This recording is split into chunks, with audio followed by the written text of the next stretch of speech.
Good afternoon, everyone, and thanks for joining us.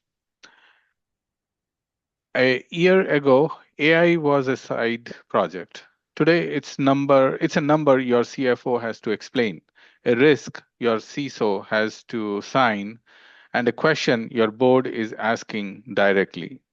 So the real question isn't whether AI is useful or not. That's given and that's settled.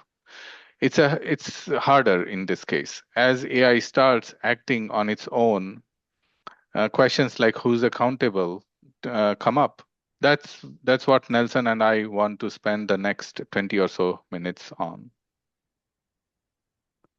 Before that, very quickly, introductions, who you are with. I am Pratul Patel, co-founder and chief product officer at CloudNuro. Before this, I led product management at Dell and Flexera. My job is making AI spend and governance practical and for companies that have to defend their choices to a board. And I'm glad to have someone who lives this from inside. So let me introduce to Nelson. Nelson. Yeah, thank you so much, Pratul.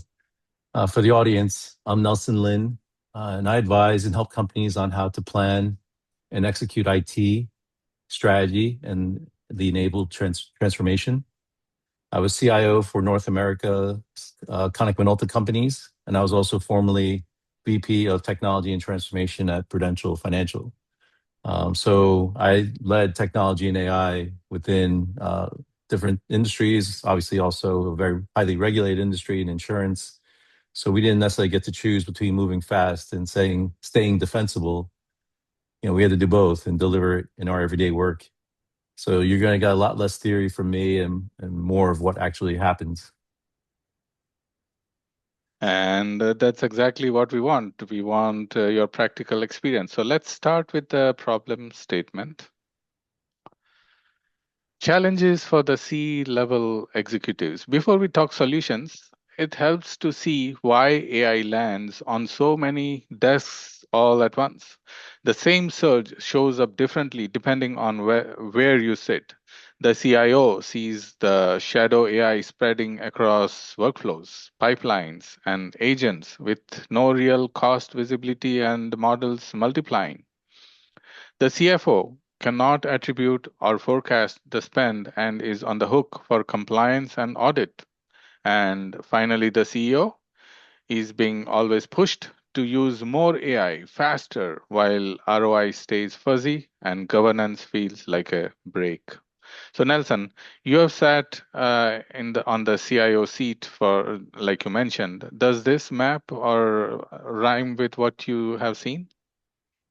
Oh, it definitely does. And I think as you were citing that, I wanted to make sure that the important point that gets across is that they're not separate issues. They're the same issue, but just viewed through different lenses. While the CIO is being pressured to deliver, and he's got all these different teams that potentially are adopting or piloting the AI, he's very concerned about visibility. And then obviously the CFO, because of these initiatives, they start worrying about budgetary, costs and control. And then the CEO, of course, cares about delivering value at speed, but also has someone to answer to. So all three trace back to the same gap, I think. It's the fact that a lot of companies probably don't have the best or complete inventory of what AI is actually running, where it's running, the risks associated with it, and who's really accountable for the outcomes it's producing. So I think once you fix, the visibility, governance, cost management, and ROI, all this becomes much easier to address. So yeah, I think it all traces back to the same simple question of what AI are we actually running in our company right now? Very good. So yeah, so the looks like the real boardroom problem or the tension is not CIO versus CFO or CEO. It's all three missing the same picture, looks like, right? Yeah, exactly. And I know we can help companies understand why it's happening and how they can better prepare for it, prepare against it. Wonderful. So now let's take a look at the hidden risks AI is posing for all the enterprises. So here is a picture. Those three executives are missing. We've listed these five challenges: shadow AI sprawl, cost opacity, policy and governance gaps, quality and data exposure blind spots, and model and token waste. The trap is that they are not a checklist, they feed each other. Now, can you walk us through how this actually spins up inside an organization? I'll be happy to. So I think, like anything else, it's with good intention, or it starts often very innocently. You have teams that spin up a co-pilot or an agent so they can accelerate their initial or their work, but maybe someone forgets to log it. Multiply that across a couple different departments, and now you have potentially dozens of different AI touch points, Mhm. and maybe lack of clear ownership. And then furthermore, if you have, you don't inventory it well, finance can't attribute the spend, charge it back appropriately. Security may not be aware of the data exposure. Your governance teams can't enforce one policy against, all those different departments and potentially different providers. I think you just see it. It's the sprawl you just mentioned. Each gap makes the others worse and increases, and it creates, you know, the situation we're talking about. I don't think it was like one big failure. It was probably just many or hundred small invisible ones compounding. So Yeah. And the more AI one adopts, the faster that wheel spins. right. And then, which is another why the answer just can't be a simple, one solution to solve for cost or one solution to solve for security. I think you have to start with discovery, inventory your AI, how it's being used, capture the risks, potentially, of using that AI and what it brings to the company, and then like the accountability for who really owns the outcomes of that AI, and then you can govern it, monitor it, and then optimize it all from a central place. So Mm. Yeah, very good. All right. So, why it matters now? Here's my issue with the word AI or artificial intelligence. It hides four very different things. A tool does what you click, an assistant suggests and you decide, an agent acts on its own, an autonomous sets its own goals. As you move right, the autonomy goes up and human control goes down. And every step removes a checkpoint someone has to answer for. So, Nelson, inside a regulated firm, does that match what you see? yeah, very much so. I've seen it happen in regulated firms. Even, you would imagine they would have much better controls, but it's really just the unfortunate issue starts with, the organizations moving from tool to assistant to agent almost by Mm, accident. And then the governance can't keep up, or you figure out a way to catch it up later, but maybe it's already proliferated. The moment AI starts to draft its own emails or starts to route any type of requests, or it acts on those requests, you obviously now have crossed into higher risk areas, and where you ought to have had the human review, the auditability, the accountability. So yeah, the problem is, like we've been talking about, the org chart hasn't changed, but the risk profile definitely did. And then, obviously the biggest, risk would be when a regulator asks who approved the action. You can't just simply say the model did it. That's not acceptable. So, I mean, we all want to get to autonomy someday, but you still have to have accountability at the human level. absolutely. So the pressures that the board is seeing. So there are these three numbers we see on the slide. Three numbers the board is probably already discussing. Adoption is at 88% of the organizations. Basically, that means everyone, right? Very close to 100%, but not there yet. 88 is quite a big number. But only 6% see the real enterprise impact. And global AI spend is projected at $2.52 trillion in 2026, up 44% in a year. Spend is racing ahead of value and further ahead of control. So, what's in that gap between 88 and 6% that you see, Nelson? Well, I think what's in that gap is some of the things we've talked about already. It's governance, accountability, and disciplined execution. I think a lot of companies, have the ability to start these AI pilots very quickly.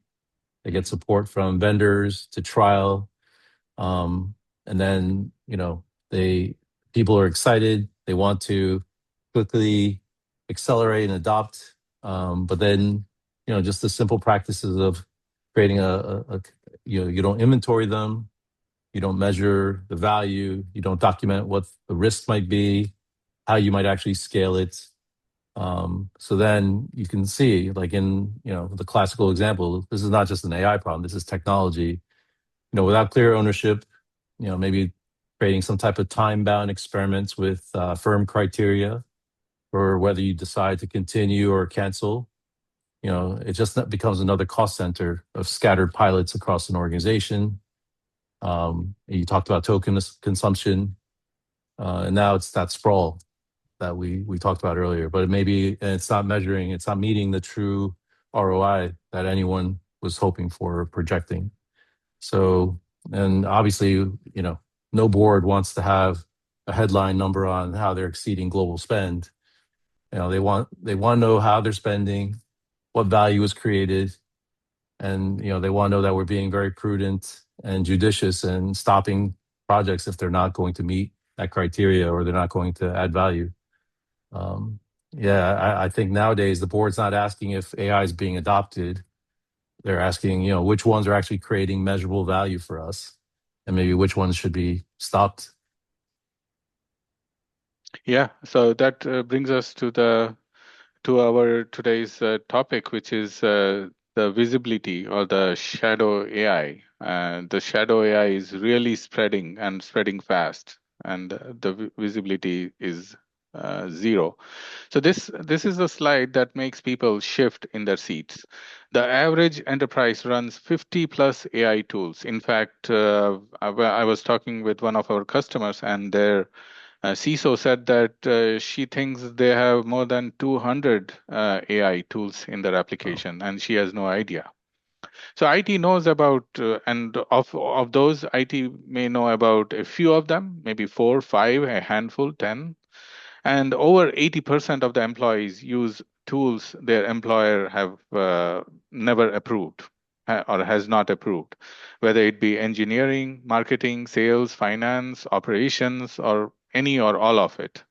So, Nelson, does that 50 versus 5 or multiple versus a few ring true in your experience?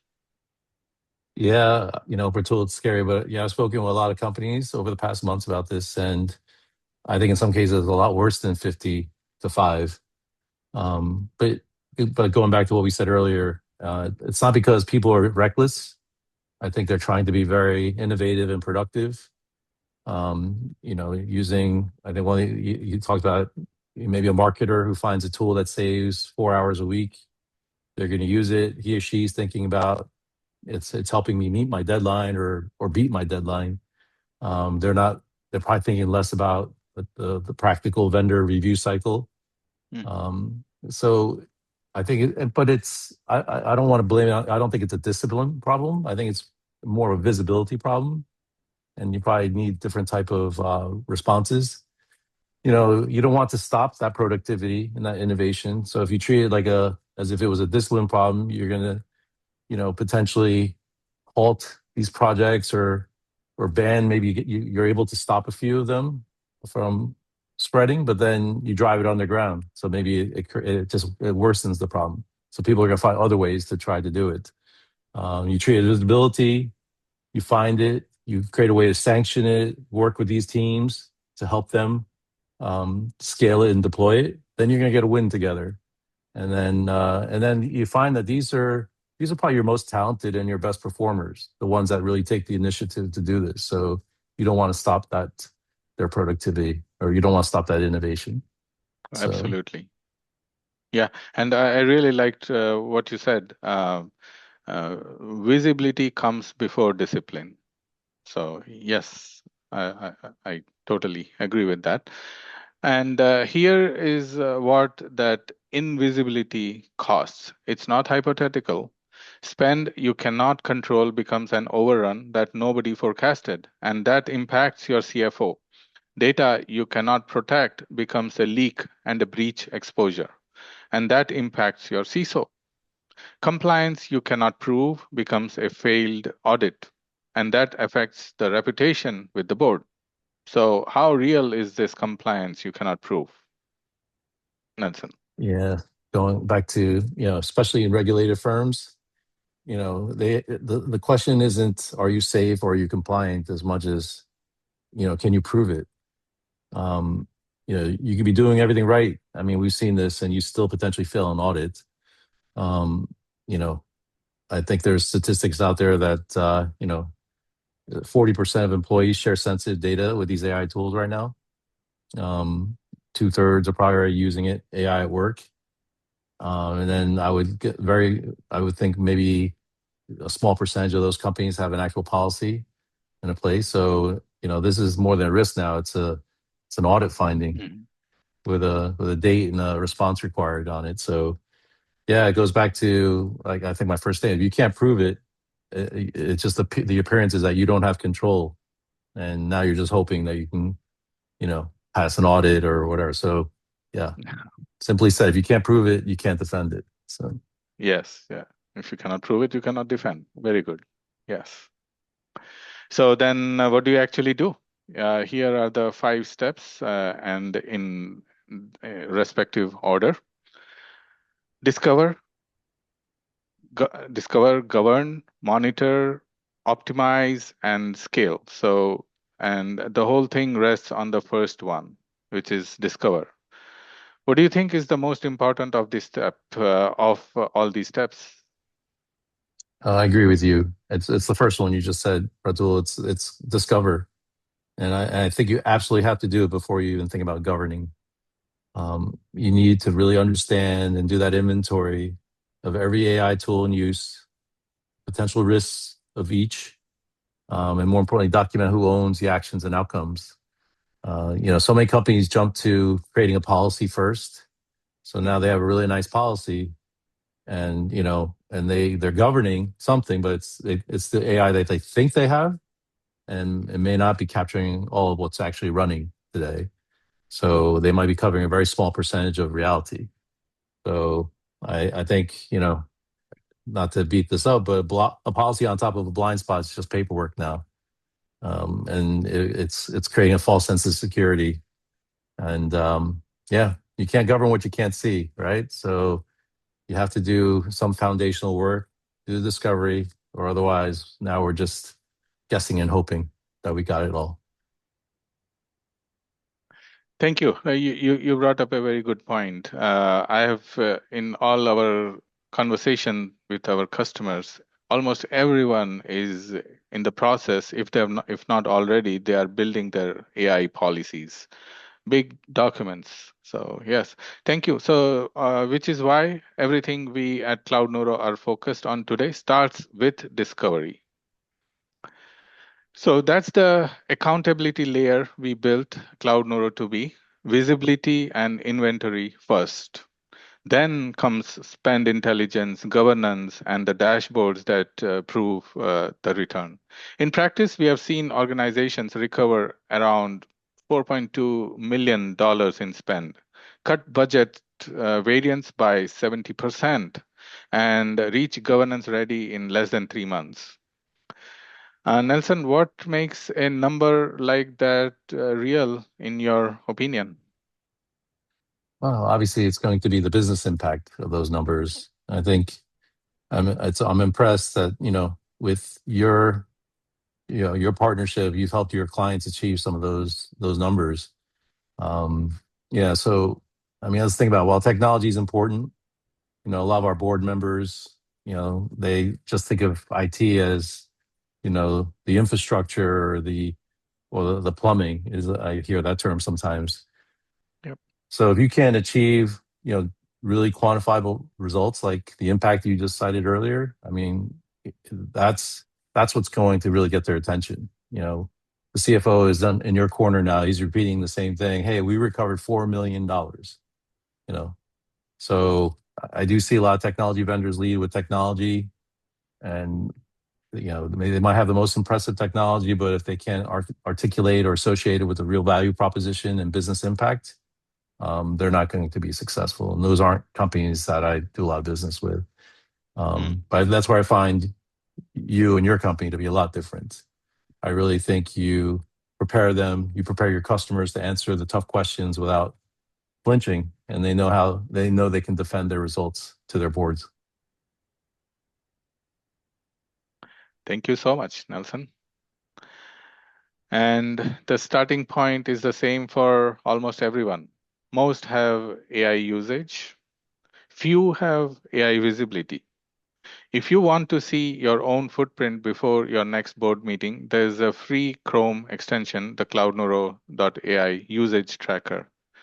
Just, it's free and it takes just a few minutes. No sales call. It just answers the basic questions, one that you are looking for. What AI is actually running here? The link is in the follow up. Please feel free to sign up or scan the barcode here. This tool will give you all the visibility into the tokens being used for your AI and much more. That's where we'll stop for today, because discovery is the part you can act on this week, but it's only the first chapter. Over the next few sessions in this series, we will go deeper. AI FinOps and then token ops, then we'll talk about the guardrails and governance, then optimization, caching, prompt caching to cut spend, and finally model intelligence to right size every request. Will be taking up in a similar format as today's, with the same goal, making AI something the board can see, govern, and defend. Nelson, you have anything to? Yeah, I just emphasize that the order matters. You can't do any of from steps 2 through 5 without completing that discovery and understanding what AI you're really using today. So if you take anything from us today, you definitely have to start there. If you have it, good for you, and now you're ready to jump into the next steps properly. Exactly. So we'll share the full schedule in the follow-ups, and with that, let's get into the questions. Please type your questions in the chat box, and we'll get them to you as we get the questions. Please type your questions in the chat box, and we'll get them to you as we get the questions. Thank you. Yeah. Thanks.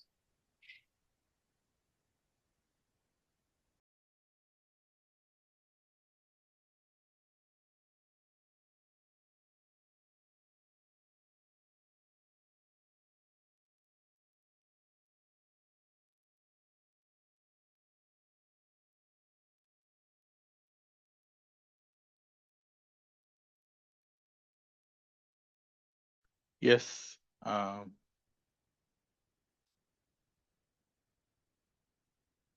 I see Caroline asking, I have a question related to the extension. So, but I don't see the question itself.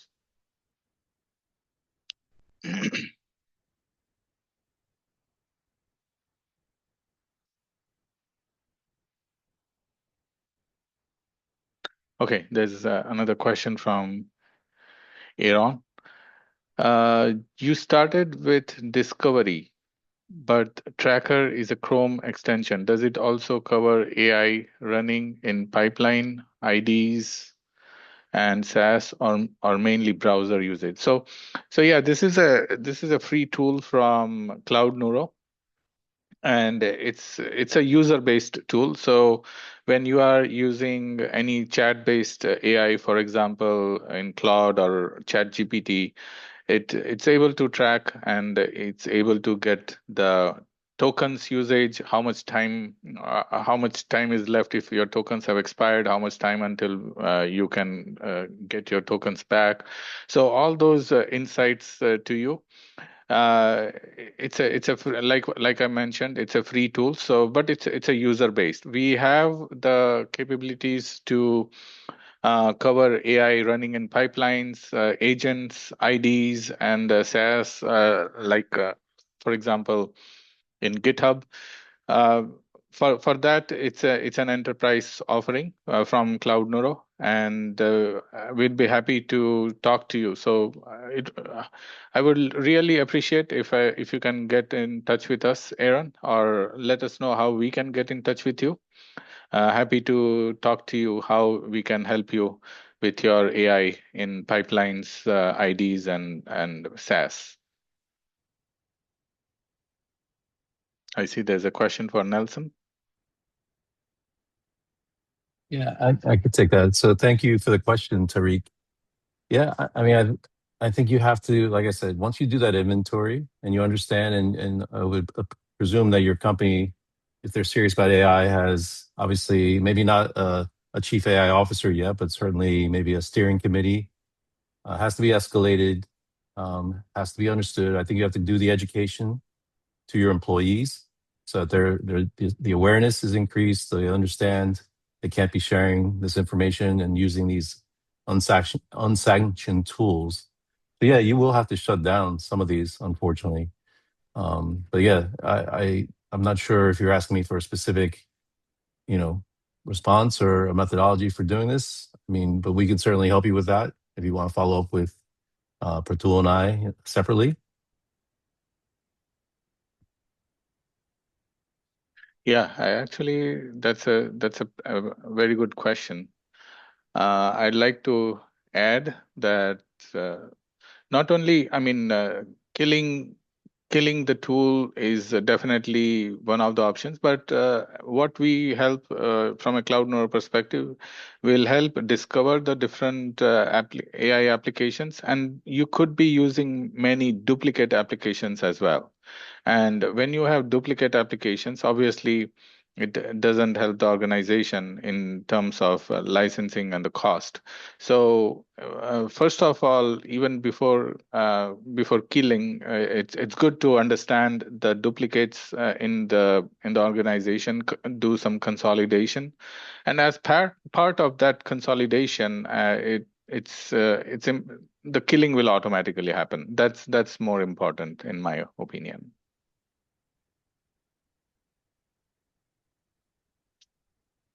Uh, Again, there's the next question from Aaron. So does it also collect organization data? Uh, Depends on what you mean by organization data. We collect the metadata from AI. So, for example, how many tokens have been used, what are the input tokens, what are the output tokens, and the total cost of AI in terms of tokens is not just input output, but also the context that goes into it. So we measure and we collect that. We have algorithms behind the scene measuring that. So in general, for example, we look at the tokens, the metadata. We have a technology where we vectorize the different prompts for AI. Vectorization is a concept where we break down the prompts into smaller parts, And based on that, we are able to, without understanding the whole concept of the prompt, we are able to guide. But that's coming in a future webinar. We'll be talking more about it. But in short, my answer would be that we do not collect any of the business information. We collect the metadata, like the tokens. We collect the user. We try to we get the license information, the cost information, and try to bring that to you. Hope that answers the question. There's another question. Neuro's Chrome extension monitors usage watches tokens for a regulated estate. Where does that data live? Like, who can see it, and how is it not a new exposure itself for us? Not sure I understand the question. Nelson, were you able to understand the question? Not fully. I'm not sure if Neuro, are they referring to another product when they say Neuro's Chrome No, the extension? Chrome extension that we talked about, Right. where they can scan the QR code to download the Right. extension. No, I understand that. But for regulated states, where does that data live? That's probably his company, Carolyn's company, estate Who agency. can? Where does that data live? Okay, so if I understand, the data is in the browser. It does not go. The Chrome extension has no connection to the CloudNuro servers. The data is Oh, maybe that's the totally question. local. That's it. And it's only you, the user, and it's between the browser and the user. That's it. There is no connection to any no API connection, nothing. I hope that's what you mean. And Yeah, I suspect that's their question. They want to know if we're not possessing that data in any way after they do this scan, right? yeah. All right, I see similar extensions in the market. How is it different from others? We've looked at the different extensions. Give it a try. We've tried to make it quite useful in the sense that Chat GPT or Gemini, for example, they have no, even from the settings, if you go into the settings, there is no information that gives you how much tokens are used, how much time is left. So we've tried to bring all that information in one place, and we'll be continually working on the extension or the plugin to make it more and more useful. But try it out, and yeah, we can talk. I'd be happy to have a conversation with you.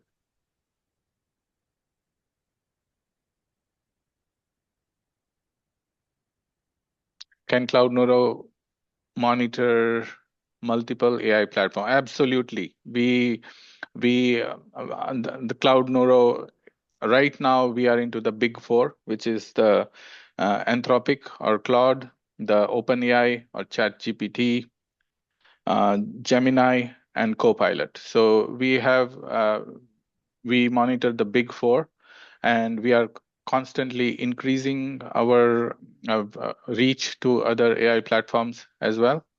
But among these four, we are able to, in our experience in with our existing customers and the customers we talk to, we are able to cover more than 98% of the use cases and customers. So I hope that answers the question.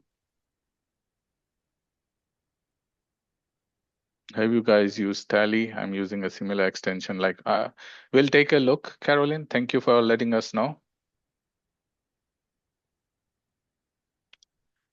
Open source AI is something that we will add to our list. It is in our roadmap, but like I said, our existing customers and the customers we have been talking to are among these big four as an enterprise.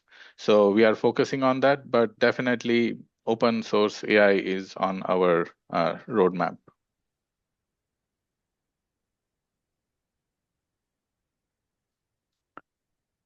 Okay, so having said that, I think we have reached the end of this session and webinar. Thank you, everyone, and looking forward to have more sessions on the other topics that we mentioned. And thank you, Nelson, for joining us and providing your valuable inputs. It was my pleasure. Thank you, Pratul and team, for having me. Thank you. Appreciate it.